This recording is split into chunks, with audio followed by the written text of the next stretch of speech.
So it was that awareness that even in how you ask questions, even in how individuals react, the length of time, the pauses, the downcast eyes, that those were signs of different culture and not necessarily that somebody was hiding something or that somebody was unsure.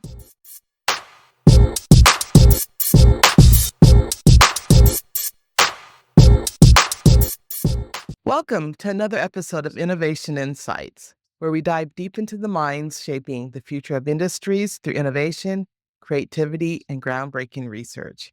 We believe that innovation happens in all aspects of life. I am your host, Dr. Yolanda Sanders. Today's guest is a dynamic educator, storyteller, and leadership mentor whose career spans contents and industries. Dr. Arlene Garrick is a certified hospitality educator, program leader, and curriculum innovator who inspires and equips future leaders by blending storytelling, cross-cultural education, and hospitality-driven leadership. With a PhD in hospitality management and over 2 decades of experience in higher education, leadership development, and human resources, Arlene is recognized for her narrative-driven approach to learning, which integrates personal storytelling, poetry, and lived experiences into leadership and workforce development. Her expertise in cultural intelligence and inclusive leadership has empowered countless professionals to thrive in global workplaces, lead with empathy, and build resilience. From the classrooms of Jamaica and Canada to leadership roles in the United States, Arlene has designed innovative programs, mentored emerging leaders, and championed workplace equity, amplifying the voices of Black immigrant women and underrepresented professionals. She is a published scholar, sought-after speaker, and dedicated advocate for creating leadership pipelines that genuinely reflect the diversity of our world. Arlene's work is driven by the belief that leadership is not just about skills. It is about story, connection, and the courage to create inclusive spaces where everyone can succeed. Arlene, welcome to the Innovation Insights podcast. I'm so happy to have you here. Thank you, Dr. Sanders, for having me. Oh, you're I welcome. appreciate it. And you may refer to me as Yolanda. It's a habit I have to forget. Yeah, quite a few of our guests have said that over the last couple of years. I was like, yeah, we're used to calling you that. Habits can be changed. They can. Oh my goodness. We've known each other now for, whoa, goodness, maybe about 5 or 6 years. Yes. Yeah. Probably a little more too. From about 2016. Okay. So about 9 years. Oh my goodness. I've been fortunate to be able to collaborate with you over the years, and you've helped me learn quite a bit about the hospitality industry. So I truly appreciate that. And I'm so glad to have you here with us to share your story. And I'm glad to be here. Thanks for the opportunity. Let's start because you have really a diverse professional journey and just globally from Jamaica, United States, Canada, probably other places I don't even know that you've lived. And you've worked in hospitality and human resources and academia. Can you share with us your journey? I just would love to hear that. Yeah, absolutely. Absolutely. My journey began in Jamaica. I'm a Jamaican by birth. And it took me through many pathways. I started off teaching the little tiny tots, but I was having so much fun, but it was not being very effective. And so I moved into the library sciences and from there, educational administration, HR, and hospitality, taking me to Oklahoma State University, where I decided to pursue my PhD initially. But to back up a bit, I lived in Port Antonio, Portland, which was a tourism mecca. And right across from me was a hotel, the Montezin. And that started my love for hospitality. So each time I pivoted, whether it was going to be in corporate leadership or classroom teaching, I was driven by the desire to understand people, culture, and the different systems. And so my journey itself has been a journey of curiosity, courage, and connection, right?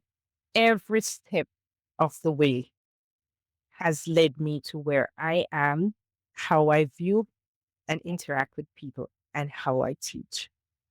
Love So it. that's a short synopsis of my journeys.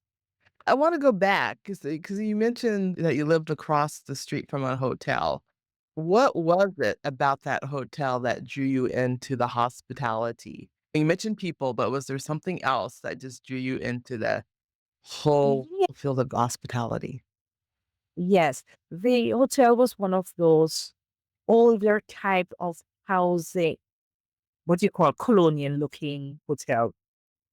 And the rooms, some of the rooms were actually facing the house. And so we would have guests come out on their balconies and they would wave at us. And then he started interacting. And the more they wanted to know about me, the more I wanted to know about them. So that builds decades of friendship from guests that would visit. And also, it made me want to see some of those places, learn a little bit more about those cultures and way of life. And so that curiosity, it just grew and grew. Oh, I love it. I love it. I love it. Oh, so it's the people. It's about the people. Yeah. Those connections, they Yeah. are awesome. Yeah. That makes sense. That makes absolute sense. You're from a large family, from my understanding.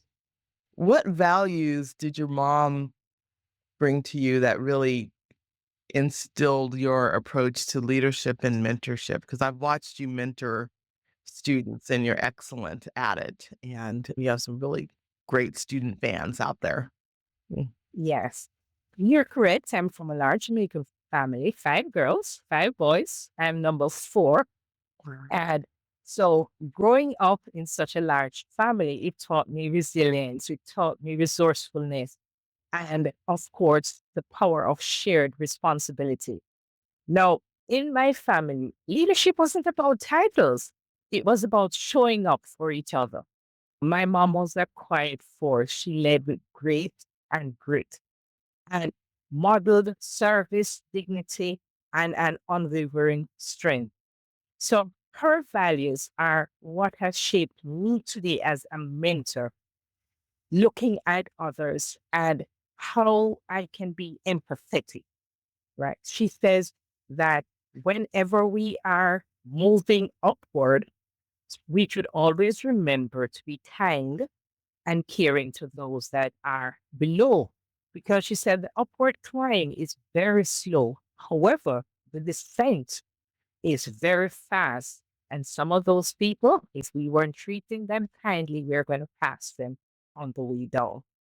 So it has taught me to always pull others up by the bootstring if I can and to create spaces for others to rise. For example, that has stayed with me. That leading, coaching, and mentoring is not about climbing, but it's about lifting. It's about getting others to realize that they too have what it takes. Because sometimes the potential is there, but it just takes that little nudge. And with my students being international students, trust me, they want that constant reminder that they're valued, that there is some contribution that they can make. And so those are the things that have guided me throughout my life. Wow, those are wonderful values and excellent way of living. Yeah. In our prep meeting, you mentioned that you kept swerving, but you found your way back to academia. So, what is it about teaching in higher ed that has just kept calling you back? That's where I feel most aligned. It gives me the space to effect change, the space to reach individuals who really need it. So each time that I pivoted, what happened to me was that all the other things, important as they were not the ones that were leading me back to that dialogue, that reflection, that transformational interaction that I can only get in the classroom with the diverse group of individuals that I have to interact with. Every single class I've had, every student interaction, it has given me a chance to impact, to change lives, not just skills, but to change lives. And that's what kept calling me back. It may sound cliche, but it's the honest truth. Those interactions, they're priceless. That makes sense. That makes absolute sense. Oh, I love it. I love it.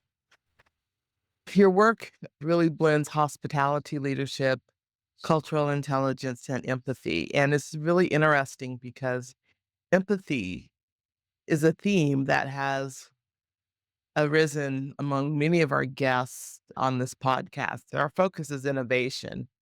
And I don't think that oftentimes people would put innovation together with empathy, but it has been a constant theme.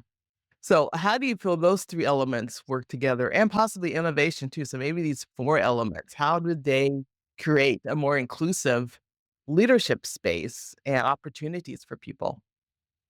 Okay. Thank you. That is a question that I have pondered long and hard. And what I found, I am looking, I know you have added the fourth one. So now it's no longer a triangle, it's a square. I see hospitality as that grounding force in service that helps us to anticipate needs. And cultural intelligence, it allows us to bridge that gap and also to appreciate the differences. Empathy, on the other hand, connects us to people, their realities, and how we respond. And innovation is that nudge that says you don't have to accept things as is. That's the way it is done. It is an opportunity for you to look to see how can I improve? How can I make it better? How can I come up with something that puts me in the space and the mindset of creating things that others will be able to enjoy? So when I look at that square that we have just talked about, it goes beyond just managing. It creates a space for belonging, for human-centered approach where people can feel seen, valued, and empowered to lead. I love it. I love it. And thank you. That just really demonstrates your flexibility for me to say, okay, yeah, and in the prep questions, I sent you a triangle, but yeah, let's make it into a square. Oh my goodness. Thank you for putting up with me. My pleasure. Oh, so what do you feel is missing from our organizations today? And I know organizational development and leadership development has been important part. What's missing from organizations and especially academia? I have my own personal opinions about that, but I would love to hear yours. Yeah. Yeah. Me, I think one of the biggest gap in leadership development, especially in academia, is that we are training people to do all of these administrative roles and manage the budgets, the analyzing data, tracking metrics. But we don't always train them how to listen or see the whole person. That gap leads certain individuals into the leadership pipeline. And too often, they don't reflect the diversity of the students we serve. So if you don't reflect the diversity and you don't understand these individuals, chances are you are not going to be effective because you only will be reaching a small portion of those students that we're supposed to be serving. So when you have programs that are only going to focus on performance metrics and positional power, right? Skills such as emotional intelligence, as cultural awareness, those things are treated as extras, and they should not be extras. They should be the core of us in academia. So we really need to model in our training reflection, relational skills, and equity. We need to put those at the center, not just credentials and charisma, but character, care, and the ability to build belonging, the ability for inclusion. Let me get off my soapbox. No, you stay up there. I'll join you. I'll jump up there with you. I want to touch on something because you've mentioned cultural intelligence and cultural awareness. Would you provide a definition of that for our audience? Okay. So, cultural intelligence is the ability for us to understand other cultures and how those cultures impact individuals' way of life, is realizing that there are different cultures, and all of those cultures, there's a path or a way in this world for those cultures. So if we're not culturally intelligent, if we don't know about those, then our actions or how we behave is going to be based on our specific culture. Now, the next one was Oh, cultural awareness. awareness, right? So if you're culturally intelligent, you will be aware of your biases. You will be aware of those nuances that may lead you outside of the cultural intelligence zone. Okay. So you can have some awareness, but if you're not intelligent enough to know how to use it, how to apply, when to do what versus not, then it defeats the purpose. Great. That's great. Thank you. Thank you for that. So, how do you feel that leaders can use cultural awareness, cultural intelligence? And then we always have there's much talk about emotional intelligence too out there in the literature, in the world, the workplace. How can leaders integrate these concepts into their daily decisions and interactions? Okay. The first thing is that the key to that is accountability. It's being accountable to not only learn or demonstrate, but being aware of the different individuals that we have in our organizations. You cannot start planning or addressing issues if you don't understand what those issues are. So, when we think about impact and inclusivity and ethical behavior, if you are a leader, but you don't understand and you can't guide others to demonstrate some of these things, the leader first has to be aware of all these nuances, all of these issues. It's like DEI, it's banded all around the place.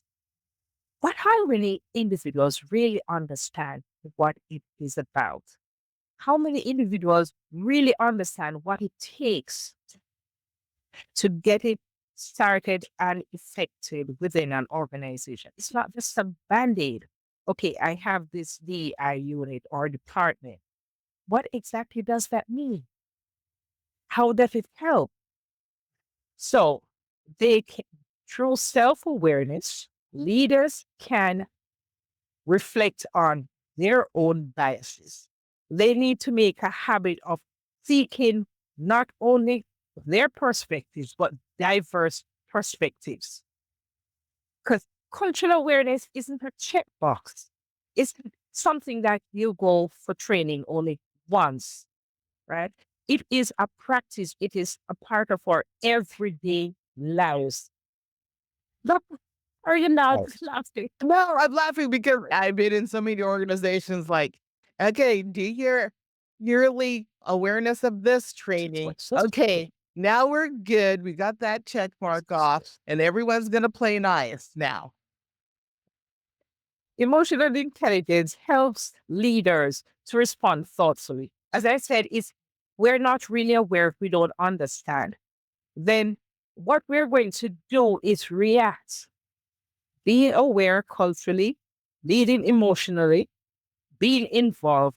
It builds trust across those differences.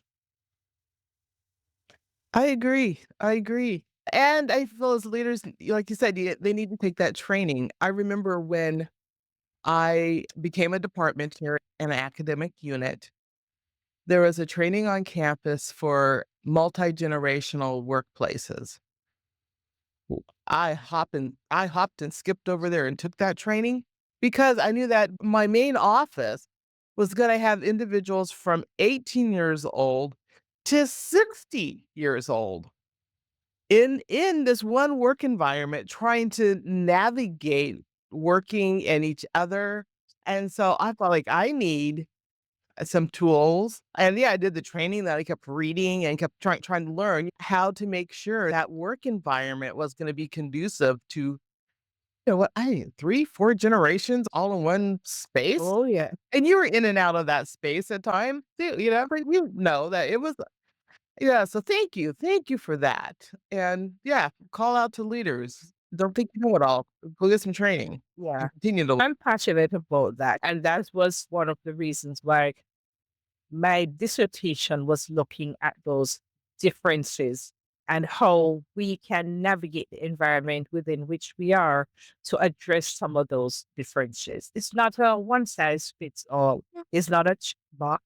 It's not, okay, I did the training this year and so I'm good. It has to be continuous. It has to be every single day. We have to learn every day. Yeah, I think I yes, we do. As we started this podcast, we were talking about learning. It's so Yes. great. I want us to jump into your dissertation too, because I think it's fascinating and you just mentioned it too. So let's do that. Yeah. And we can come back to some other topics. But tell us about your dissertation and what that research was. Okay. So my dissertation was about cross-cultural differences in job interviews, focusing specifically on the immigrant population. Now, that topic came about actually several years ago when I relocated to Canada. And I realized, for example, that in interviews, individuals were focusing on the wrong place. For example, I remember I was asked to sit on a couple interview panels. And at the end of it, I remember one said, "Oh, I don't think it's a good fit." She wouldn't look at me. She kept looking down. This was an Asian individual. And he kept on saying, "Weed this or weed that." So I said, is the evaluation based on our Western culture, or are we factoring the nuances of where this individual is from? And the comment was, an interview is an interview wherever you're from. I said, no, not quite. I said, there are some cultural nuances that you're not factoring here. For example, somebody that's coming from the Eastern world where it's collectivist culture, respect is given to individual. And a way of doing that is that they're not going to steer you down.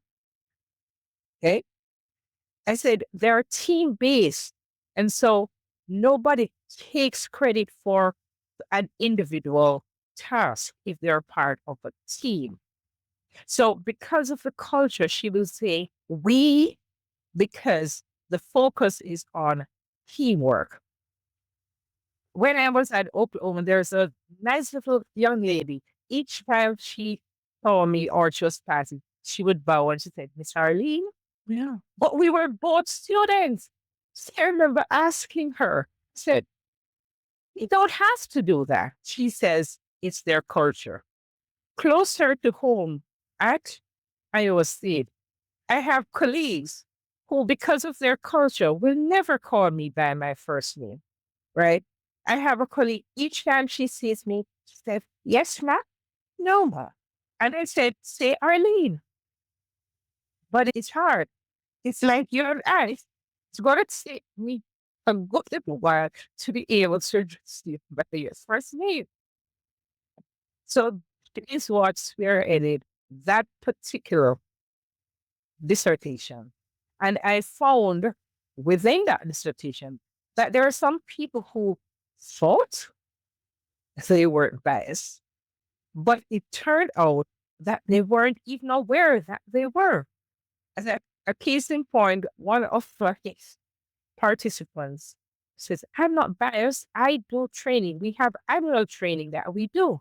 So I make sure that I'm very careful when I am interviewing those people. By the very statements, it was evident that it was biased, but he was not aware of that. Right. And these are some of the things. It's not, all cases is not deliberate. Right. It's just a lack of knowledge. It's just not understanding that culture is more than just color or ethnic group or dress. Much more. It runs much deeper. And so we need to understand it entirely. I love what you said that oftentimes it's not intentional, and I agree, and many people don't know this about me, but I grew up in a rural community in southeastern Colorado, and we were pretty much the Black family. We were, I think, one of the few families in the area in the whole southeastern Colorado that was a whole nuclear family were Black Americans.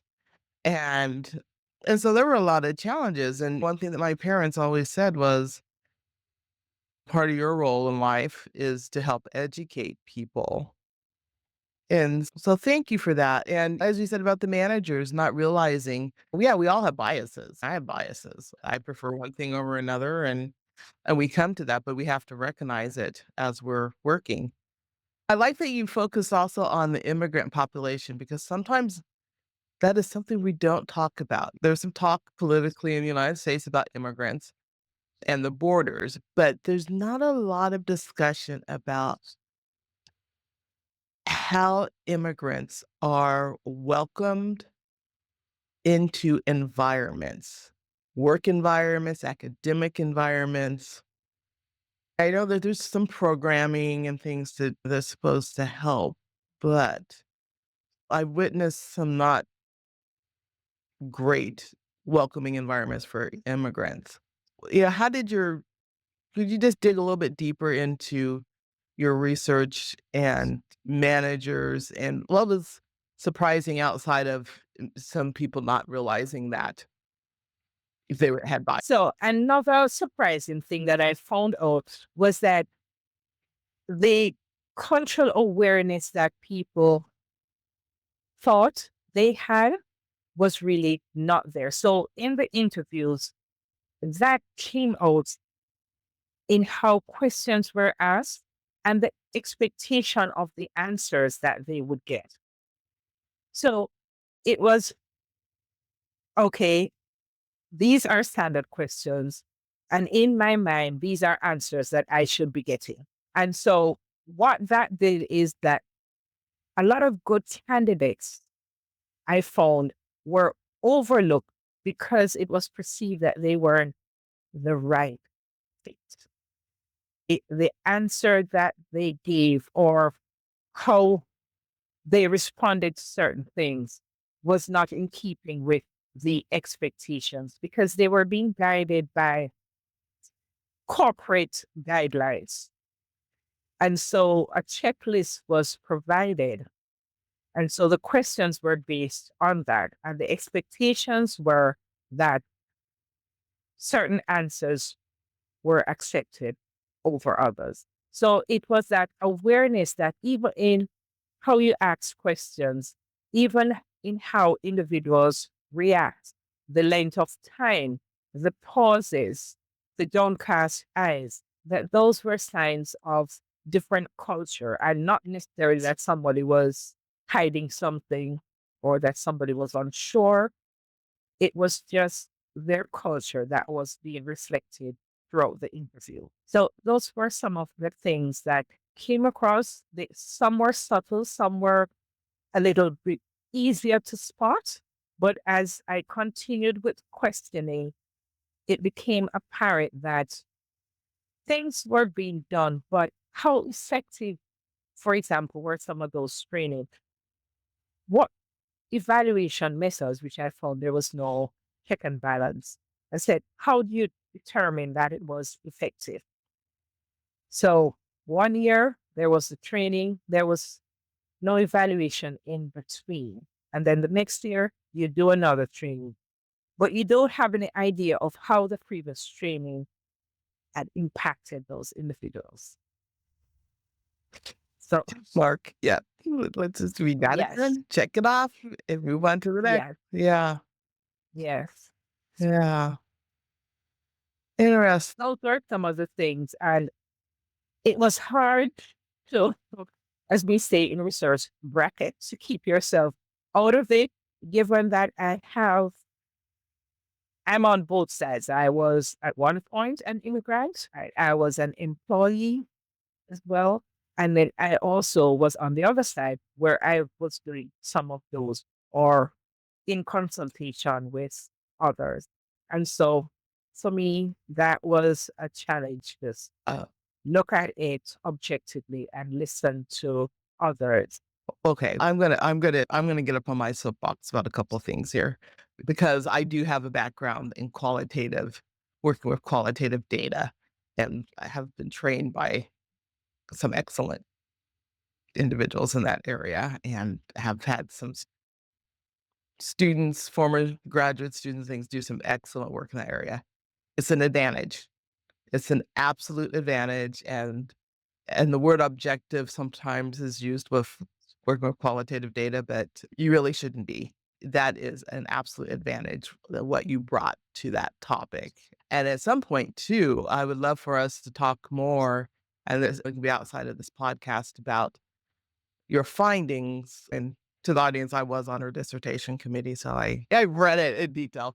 But many of your findings also relate to appearance, both nonverbal communication, which is part of appearance, and the dress and things. And I think there's so many opportunities of trainings that could be developed around that because we do look at someone's appearance, their nonverbal Yes, communication, and make all types of judgments and biases. And it cannot be really warranted because they're based on cultural differences the way that we yes, move, live, breathe, talk, laugh, all of that, sit, our posture, yeah, all of that, and micro movements. So thank you for doing that research. Thank you. Also, I know that you've worked a lot with immigrant student yeah. populations, both in Canada and the United States. And what are some things that immigrant students bring to the classroom that's probably not embraced as much as it could be? I'll start off with my students that I have here in Canada.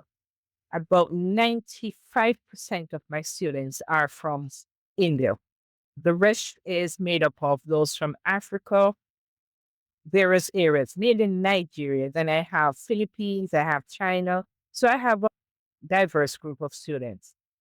But what a lot of them, the challenges that a lot of them have are language barriers, understanding certain nuances that we may have, and trying to relate to where they are coming from. So oftentimes they're trying to look at what is right, reflecting on where they're coming from and trying to say, okay, where do I make this move? What do I do? Right. And so it's confusing to a lot of them. And as an instructor, it requires patience, it requires understanding. And I use the opportunity to learn about my students in a specific scenario.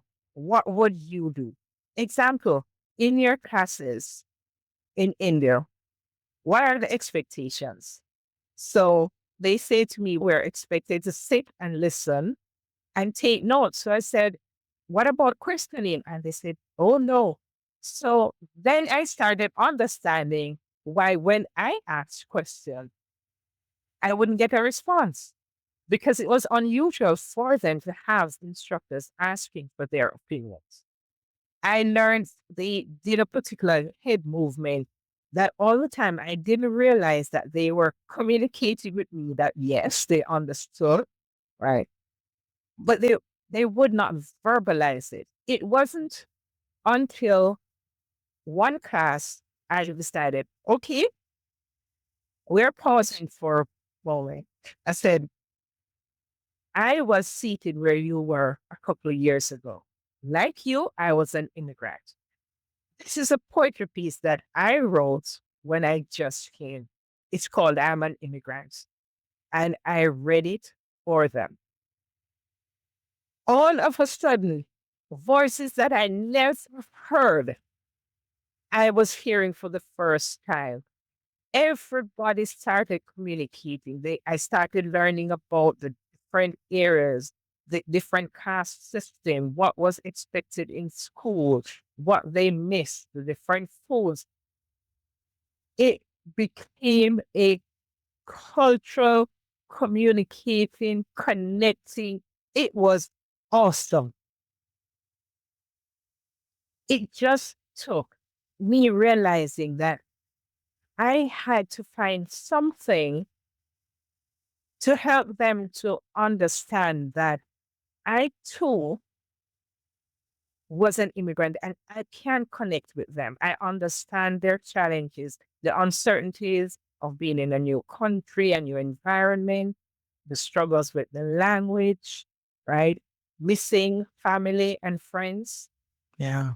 I had to understand that. And the moment they realized that I did, it became a whole new ballgame, completely new ballgame. And those students, it's almost as if I became a lifeline because I could identify with some of those things. So it made it easier for them to come and talk to me. Even now, once they leave, there are students who are checking in or students who I meet and have coffee, find out how they're going, how the job search. I use my time to meet with them to discuss interview strategy, reformat cover letters and resumes, and to encourage them not to get discouraged, but to keep going. If you spend the week applying for jobs on the weekend, do something fun and just put aside the worry for a while. It's not easy, but I encourage them to do that. And gradually, as each one gets a job, they let me know. And it's a celebration. We meet, have lunch or coffee, or just walk the mall. So that's how I bridge that gap with students. You know.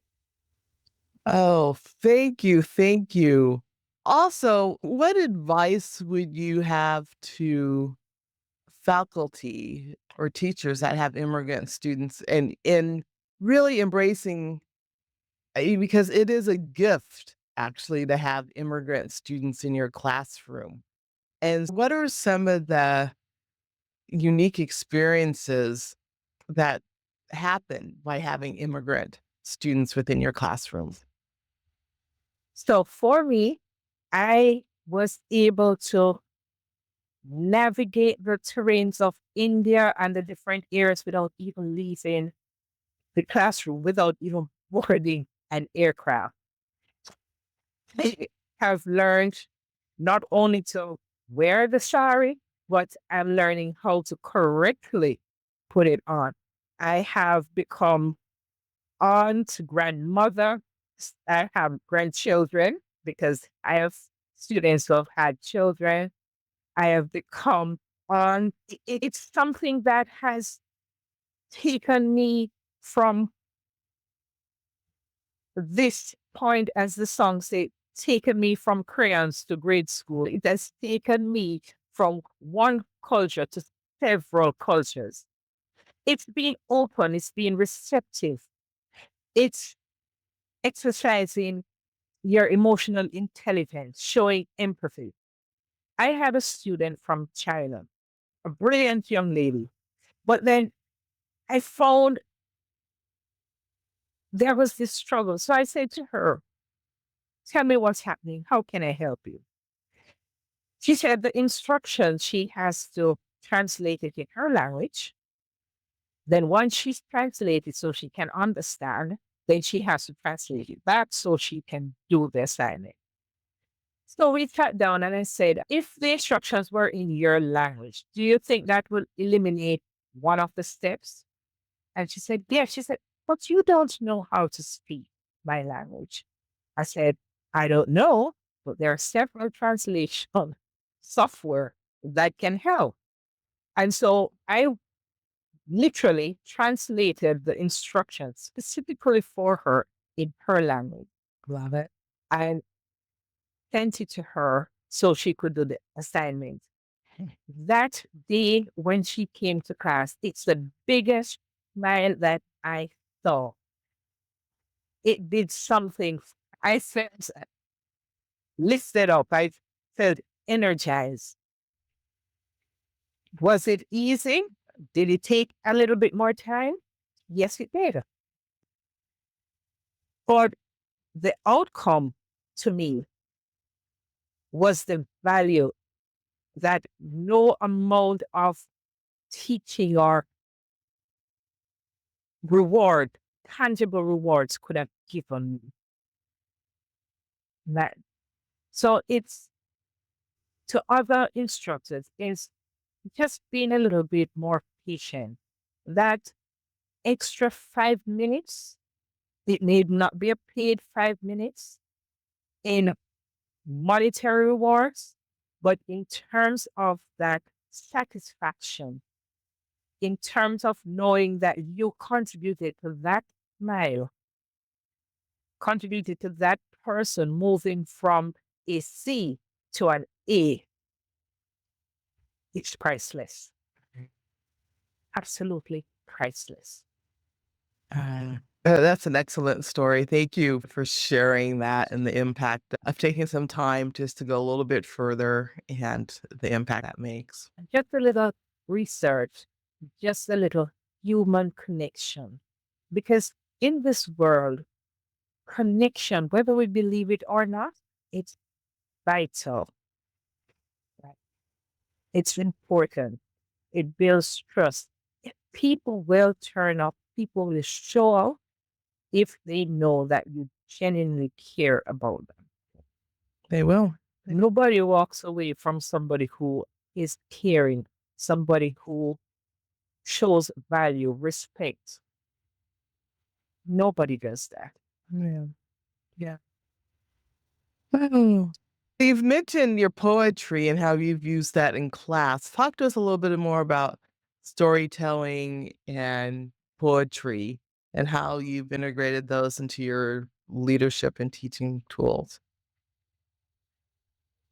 Well, in terms of storytelling, I realized that in order to bring home certain concepts or ideas, use examples of myself or stories that I myself have been privy to bring across certain concepts. So we were talking about leadership, and we're talking about the different leadership style, transformational service and toxic leadership, etc. So I said to them, okay, let's talk about transformational and how leaders can get individuals to, once they see their vision, to also put effort and work in because you have shown them where you want to go. You have given them that roadmap with the guidelines, the strategies, the visions, everything. And now they are buying into the story you're selling them. I said, opposite is here is a leader who believes that everything resides in him or her. and that all the individuals that he or she is supposed to be leading needs a stick and a carrot in order to get them to go.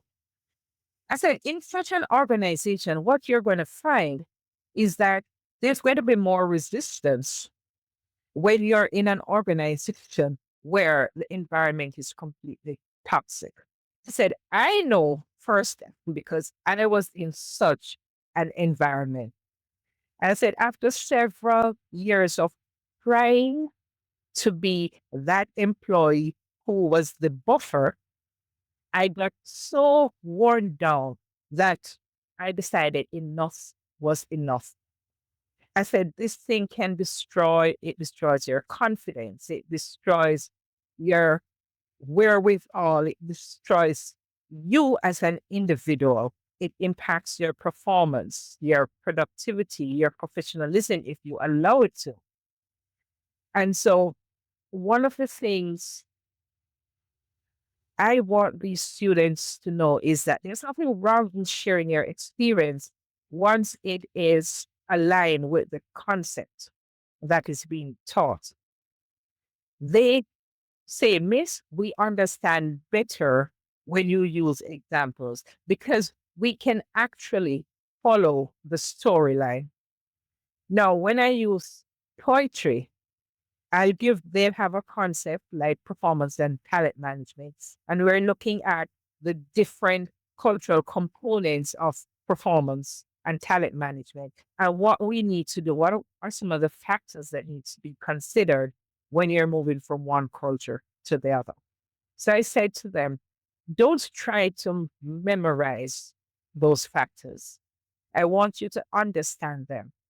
If you do, you're able to put it in the form of poetry.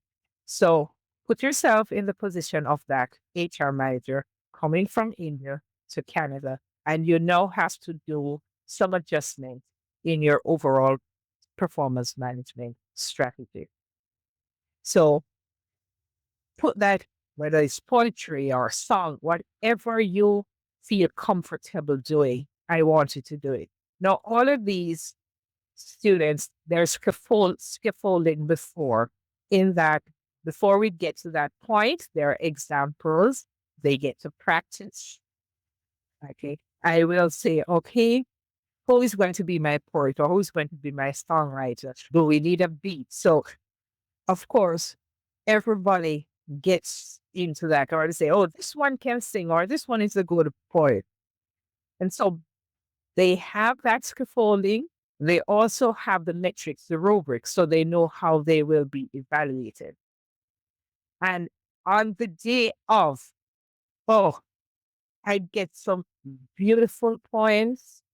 I cook, I get songs, you name it. I get it from the students. I did some mixed method, qualitative and quantitative, across 4 semesters. And the overall engagement, the overall grading level for those specific assignments rose drastically. Okay. The students' feedback was, I didn't have to remember a specific word. I could use my understanding to explain in a fun format. I could be myself. I was able to bring my voice to the forefront. And I decided I would continue to do that. And I also do it in structured case studies as well, right? To get the students to reflect their understanding without trying to remember. Okay. We're looking at individualism, or we're looking at collectivism, or we're looking at masculine versus femininity within culture. We're looking at high power distance, low power distance. They were able to explain it without using those keywords. And that is what helps those students to understand those key concepts. So is this your learntainment teaching method, or is that? That's a part of it. Poetry, creative poetry is one. I use things like Teach-Reteach, where I have the students who will be selected to present a particular concept. Now, they will send me their lesson plan and everything, what they're going to cover. And then the other students are going to be the recipients. But the catch with that one is that all students, whether or not they are presenting or they're teaching, needs to read the chapter because they don't know who will be called upon to reteach. And so they all have to prepare. It was a strategy I utilized to get students to actually read. And so they would read because they don't know if they would be called upon to reteach that lesson.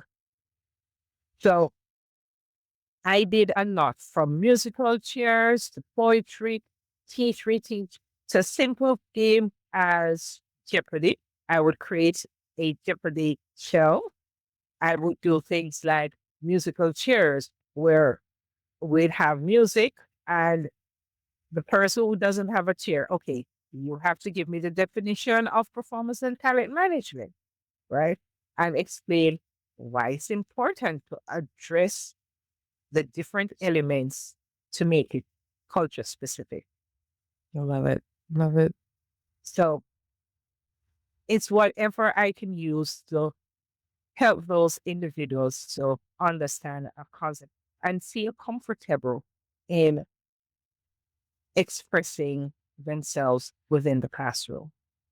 Excellent teaching strategies and methods. And you've also been involved with running internship programs, which is an important part of experiential learning and teaching. One that had 100% success rate. Could you talk to us a little bit about that program? Okay. So when I joined Excelsior Community College, a lot of my students in the hospitality program were not being able to graduate because they required work experience. So it was referred to then as work experience, which was a component. So I found something as easy as that should not be difficult, but preferences were given to the university students over the college students. So the UTEX, the US students will get the preference. And so I took it upon myself that whenever I got summer break to travel and connect with different hotels all over the United States. And so I made arrangements with the American Hospitality Academy and with the Gunflint Lodge, went back and forth with MOUs until they were in agreement with it. Now, one of the things I did at that point, realizing that there's going to be a cultural divide, was factor into that MOU training not only for our students on the American culture, but also with the employees in the US on culture of the Caribbean. And so I would, throughout the period, I would travel to the US and I would have training, cross-cultural training workshops with the employers of the organization that those students were going. And then I would do the same with our students. For example, in Jamaica, if you were to call a female gal, it would be seen as derogatory. Whereas in the US, the dude ranches and stuff, if somebody said, go to that gal, it was not meant as an insult. And so I had to look at those little nuances and explain that if you said that and you got a reaction, it was because of this. And do the same thing with the students. And so it started off small, where initially I had 5 students going to the American Hospitality Academy, and 5 of them came back. The next year, it increased to 25. And no, I had students going Myrtle Beach, Florida, Minneapolis, Colorado. And then other institutions started reaching out to me to ask if I could include their students. Okay. And so we started working together and it expanded to the point that I had over 200 students wanting to go on these internships. I had to make the preparations, have their documentation, go to the US Embassy. I would send it in. If all was well, they didn't need to go for an interview. If there was some reason, then some of them would go for interviews. I had to ensure that the students had up to date passports. Everything was there. I negotiated in terms of the program fees that it would be deducted from their salary because some could not come up with the fees right away. And so that was the negotiation that I did. And so the students were able to go get their internship experience, come back with new knowledge, excitement about different places that they have been, come back with extra funds to contribute to their school fees. And some of them ended up after graduation having full time jobs. And so I did that for 8 years at Excelsior. And prior to that, I was doing it at St. Andrew Community College. So it was exciting. For each new batch, I would travel with them. Okay. Because some never traveled. They were scared. Parents had to be convinced that they would be okay. Check where they were being placed, their dorms, everything. I had those checked. I stayed there myself just to ensure that everything was okay. Because when I went back, I wanted to ensure that my reports were factual. So I had pictures, everything was well documented. And so it worked.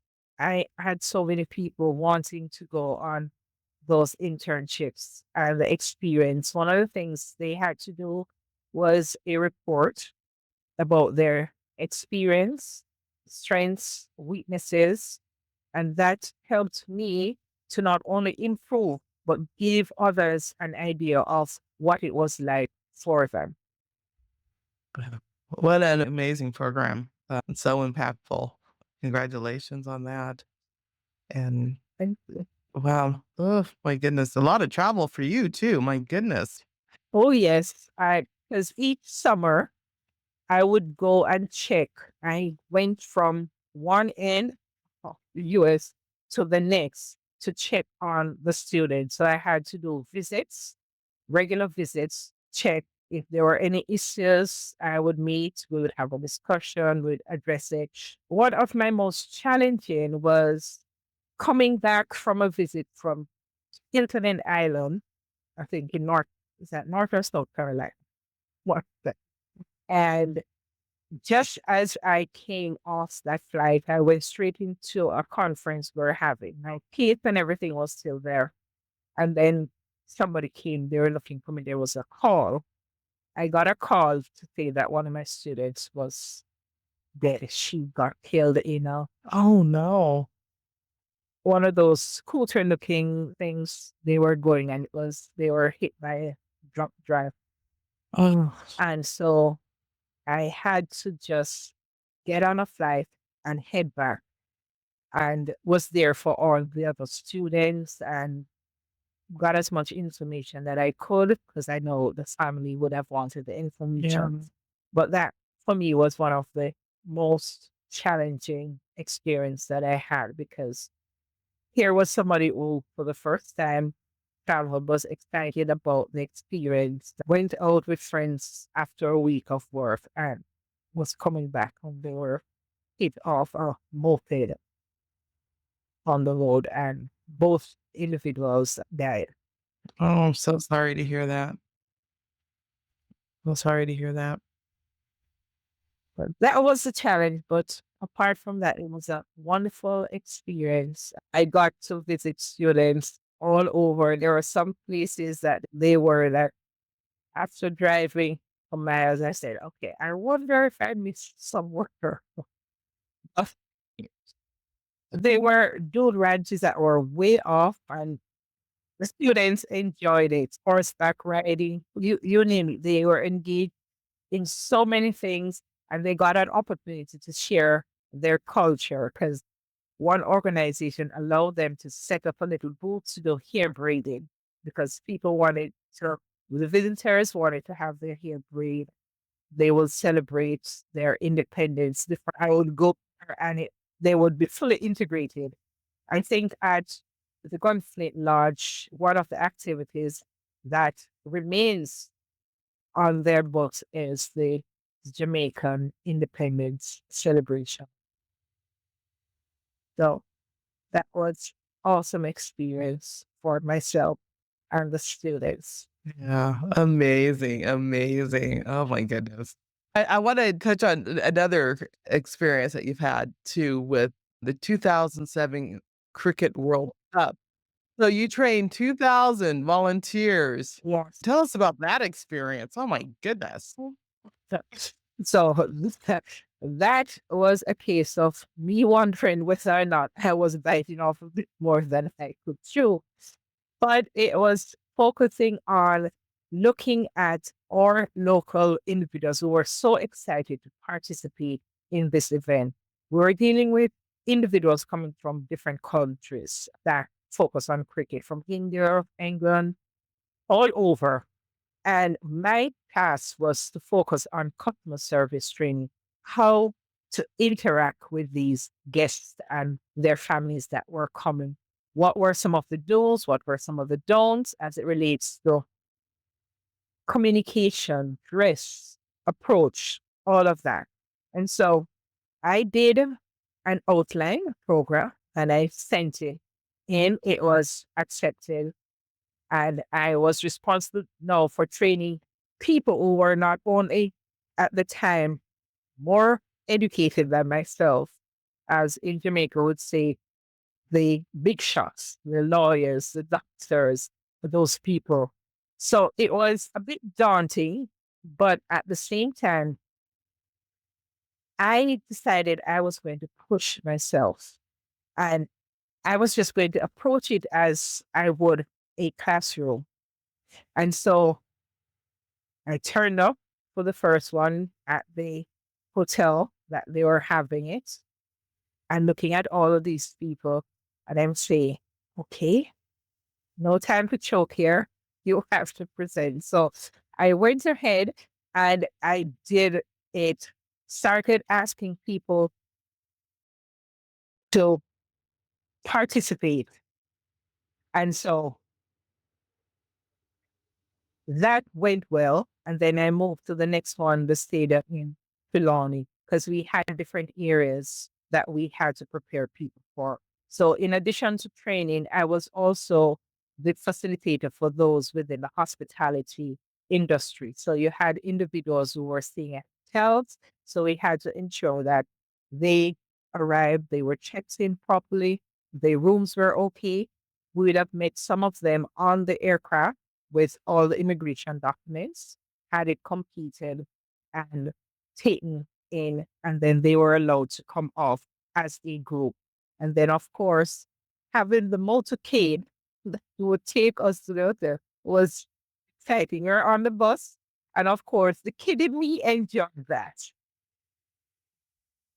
So it was, I think it was one of the most exhilarating experiences I've had in that I was not only not teaching in a class, but I was looking at different kinds of educational level, different people from different walks of life, people who I knew, some who I did not know.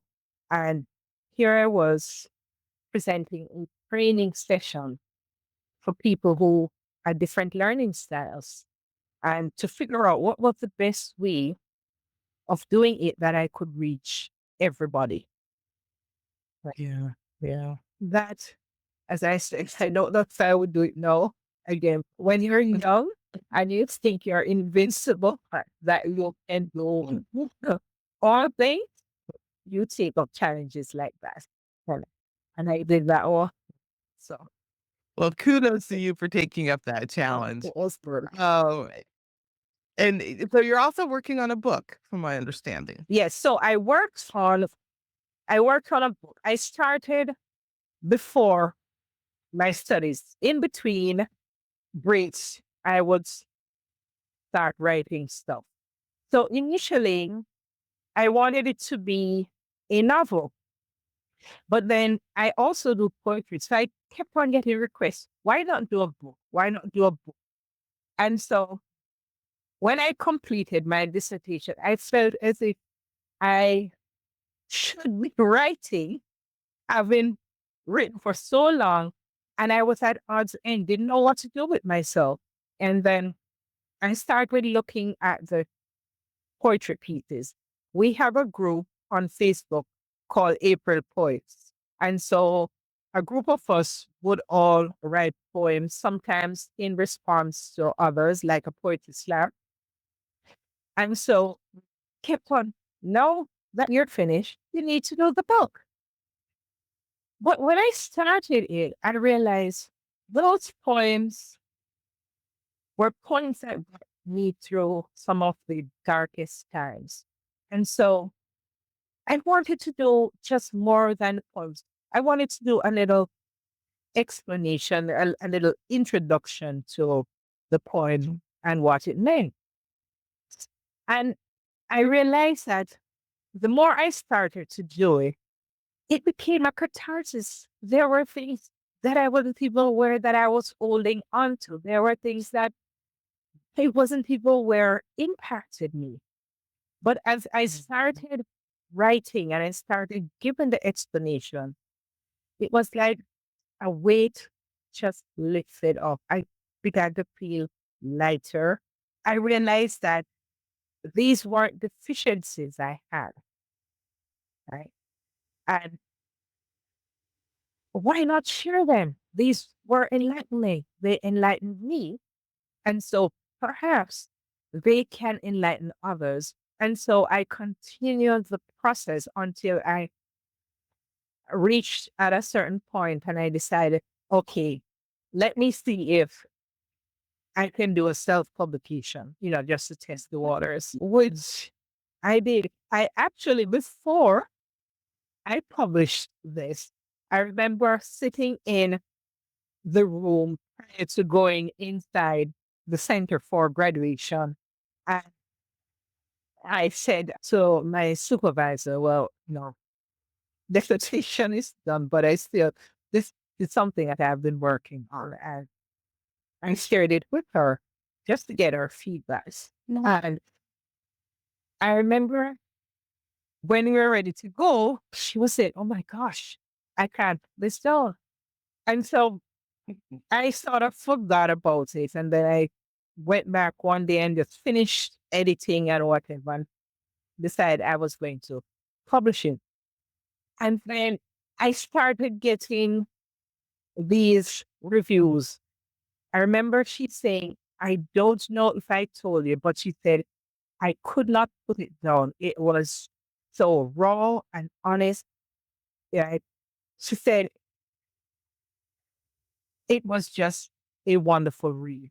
I got people reaching out from me as far as Czechoslovakia. I didn't know it was through somebody else to say that the book spoke to them. Mhm. And that it made them realize that being silent was just contributing to the status quo. And it was important to talk about things that were impacting individual if there was no crime. Right? I had people that I went to school with who reached out to say, I read it and thank you. Really spoke to me. And so, okay, I at least had one thing off my bucket list. And then people start asking, is there a second one? Is there a third? I have poems that I can have a trilogy because I've written so much. And so the next one that I've done that I'm now going to self-publish is called The Smile That Carried My Silence. And that is sort of a follow-up to the first one, Lethal Truth. So, and then the name of the first one is Lethal Truth. Lethal Truth. Okay. Well, we make sure Yeah. they're both available. It's available on Amazon, right? Yes. Yeah, it is. So, well, kudos to you for publishing it, and we'll make sure that information about it's in the show notes. And you're right. And telling your story is extremely important. And that's partly why Innovation Insights was founded. So, Yes, it is silence like errors. If we it goes unchecked, then it creates a consistent problem. And mm, there there is nothing wrong with speaking out. It's how we do it, right? When we do it, because it's not appropriate at all times. But there are times when it is necessary. Okay. And so we have to think, we have to speak about things that holding it in is not going to help anyone. And mm, mental health is a big issue. And we're strong as Black women, we're strong as women in general, we're strong. But we need to realize also that there are times when we need to draw strength from others and that we can't be strong at all times. There is a time for us, and we need to recognize that in ourselves. In order to be able to help others, we have to first be able to help ourselves. So it's no use saying, speak your mind, speak with truth, say what is happening to somebody else, but you can't do that for yourself. good insights. Thank you for that. Thank you. Well, Arlene, we're going to have you back at some point. I want to talk in the future more about the job search Yes. process. And yeah, and then, just some other ideas about change in academia and things like that. And your next book too. I think you guys do an episode on your books. So thank you for writing and sharing those stories with us. So really appreciate having you here. I do want to ask you the question that we asked every guest. Yeah. How do you define innovation? Okay. So for me, my definition of innovation not is refusal to accept, as I said earlier on, what has always been and must remain. Right. For me, it's imagining a world where those who have been or who are invisible or perceived as invisible, they finally take that center stage. Right. Innovation isn't just about new ideas for me. It's about those great ideas, right? That disrupt the comfort level, most of us are used to. It demands inclusion, right? I referred to that earlier on, as well as reimagining what is possible. Right? In a nutshell, Mhm. innovation is courage dressed up as possibilities. Wow. That's what it is. It's courage dressed up as possibility. I love that That's definition. for I me love that definition. what innovation is. Yeah, love that. Love that. Oh, well, just again, thank you for being here. So I appreciate you, and we'll definitely have you back too. So, Thank you for having me. It was a pleasure. to our audience, thank you for joining us for this inspiring conversation with Dr. Arlene Garrick. Her blend of storytelling, cultural intelligence, and hospitality driven leadership reminds us that leadership is not just about strategy, it's about humanity, empathy, and the courage to challenge the status quo. If today's episode resonates with you, please connect with Arlene on LinkedIn and explore her work in leadership development, cross-cultural education, and workforce inclusion. Also, if you enjoyed this episode, please subscribe, write a review, make a comment, share it with your network. Your support helps us to continue to bring powerful conversations like this to the forefront. So thank you for tuning in. And as always, keep innovating, keep dreaming, and keep making a difference. Thank you.